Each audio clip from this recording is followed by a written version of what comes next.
In this episode, we're going to make governance feel practical instead of mysterious by showing how governance structures work and how security authority fits inside them. Beginners often hear the word governance and picture paperwork, committees, or slow meetings, but governance is really about how an organization makes important decisions and who is accountable for those decisions. It answers questions like who gets to approve a policy, who can accept risk, who sets priorities, and who decides what happens when teams disagree. Without governance, security becomes a collection of opinions, and decisions become inconsistent, political, or dependent on whoever speaks the loudest. With governance, security decisions become repeatable and legitimate, even when they are unpopular. When you learn to navigate governance structures, you stop treating authority as a personal trait and start treating it as a role-based responsibility that must be placed correctly. That shift is essential for security management because most security challenges are not solved by knowing a technical fact. They are solved by getting the right decision made at the right level by the right people. Before we continue, a quick note. This audio course is a companion to our course companion books.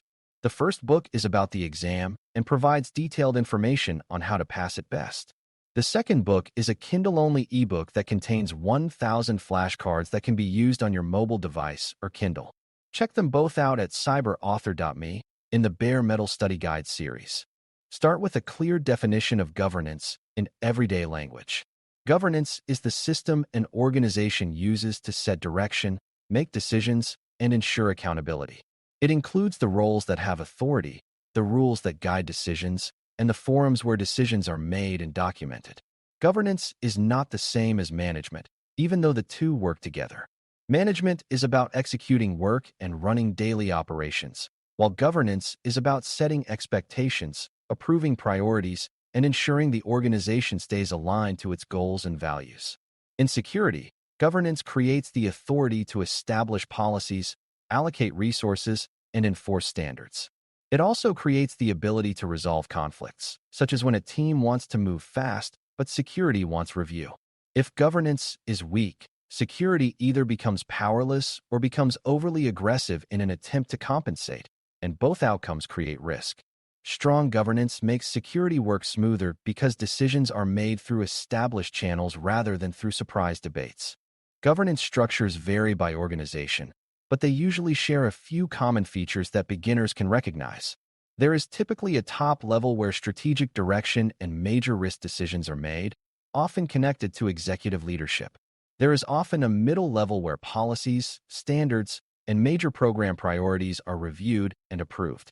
There is usually an operational level where processes are carried out and issues are escalated when needed. These levels can be formal or informal, but they exist because organizations need a way to turn goals into actions. Security authority must be placed in context within these levels, meaning you must understand what security is allowed to decide, what it must recommend, and what it must escalate. Many beginners assume the security team decides everything about security, but in mature organizations, security often advises and facilitates while accountable leaders make final risk decisions.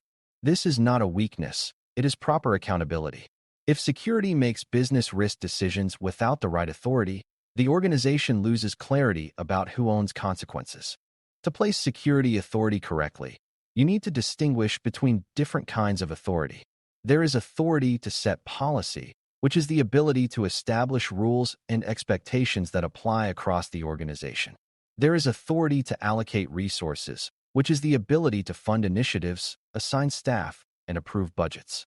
There is authority to accept risk, which is the ability to knowingly allow exposure and live with potential consequences. There is authority to enforce, which is the ability to require compliance, apply consequences, or stop actions that violate rules. In many organizations, these authorities are distributed, not concentrated in one person. For example, a security leader might have authority to define a security standard, but not authority to accept a major business risk on behalf of the enterprise. A business leader might have authority to accept risk for their area, but not authority to change enterprise-wide policy. Understanding this distribution is crucial because it tells you how to proceed when you identify a problem. If you try to act with authority you do not have, you create conflict and distrust. If you fail to escalate when you should, risk stays hidden and unmanaged.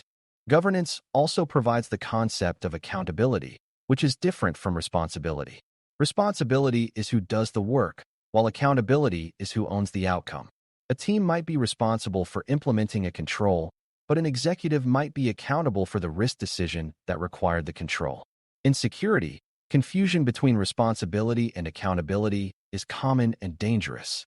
If everyone assumes the security team is accountable for all security outcomes, the organization may ignore its own role in risk decisions. This leads to unrealistic expectations, underfunded programs, and blame after incidents. A mature governance structure clarifies that security provides expertise, guidance, and program coordination, while business and leadership own risk decisions and resource priorities. This clarity improves decision quality because the right people are involved. It also improves culture because people stop treating security as a separate universe and start seeing it as part of leadership and operational excellence. Another important governance concept is escalation, which is how issues move upward when they cannot be resolved at a lower level. Security issues often require escalation because they involve competing priorities and uncertain trade-offs. A strong escalation path prevents endless debates and prevents quiet risk-taking. For example, if a project team cannot meet a security requirement due to time or cost, the issue should not be solved by ignoring the requirement in secret. Instead, the issue should be escalated with clear options, such as adjusting scope, delaying release, adding compensating controls, or accepting the risk temporarily with proper approval.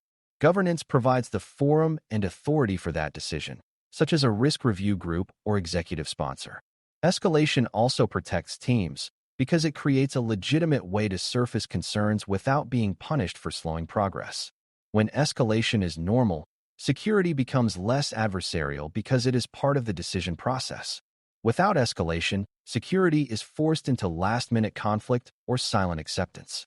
Governance structures also shape how policies and standards become real in daily work.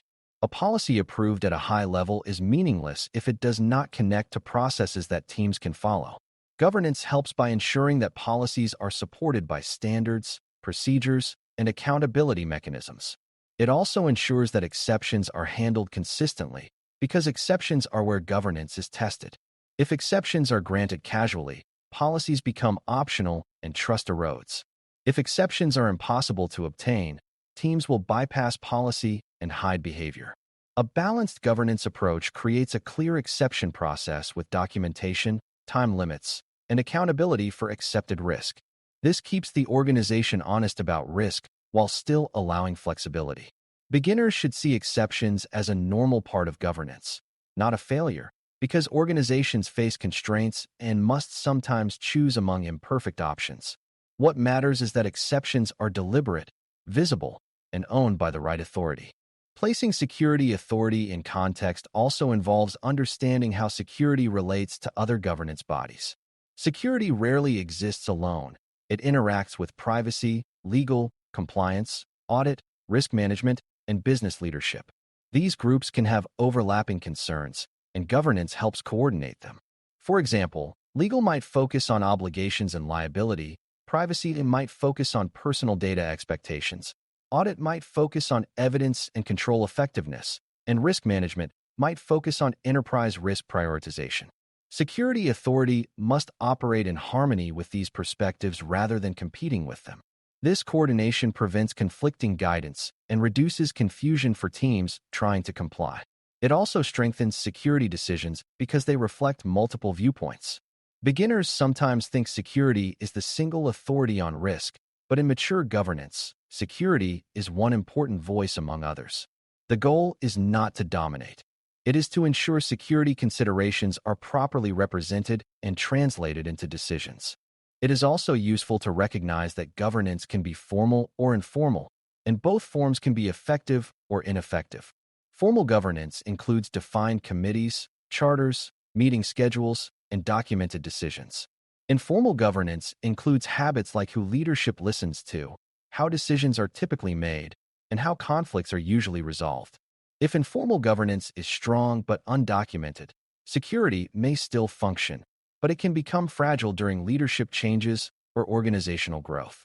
If formal governance exists only on paper, security may suffer because decisions are not actually respected. Navigating governance means noticing what governance truly operates in the organization, not only what exists in documentation. You then work within that reality while improving clarity over time. For exam thinking, the best answer usually favors governance that is explicit, accountable, and repeatable, because repeatability supports consistent security outcomes. Repeatable decisions are easier to defend, easier to audit, and easier to improve. Finally, governance is not meant to slow everything down, even though it can if designed poorly. Good governance makes decisions faster by clarifying authority and by setting standards that reduce repeated debates. For example, if standards are clear, teams do not need a new argument each time they build a system. They can follow the standard and focus on the unique parts of their work. If risk acceptance is structured, teams do not need to negotiate informally. They can escalate and get a decision. If priorities are set, security can focus resources where they matter most. This is how governance supports agility. It removes uncertainty and reduces wasted conflict. Security authority placed correctly inside governance also protects the security team from being forced into unreasonable roles. Instead of being blamed for blocking progress, security can point to governance decisions and show the legitimate path forward. That makes security a stable part of the organization's decision system. In conclusion, navigating governance structures and placing security authority in context is about understanding how an organization makes decisions, who is accountable, and how security fits into that system without overreaching or becoming powerless. Governance creates legitimacy by clarifying roles, decision forms, escalation paths, and accountability for risk. Security authority must be understood as different types of authority, such as setting policy, enforcing standards, and advising on risk, while recognizing that final risk acceptance often belongs to leaders with appropriate accountability. Strong governance also supports consistent exception handling, coordination with other risk-related functions, and repeatable decision-making that improves over time. When governance is clear, security becomes less political and more predictable, which reduces workarounds and improves trust.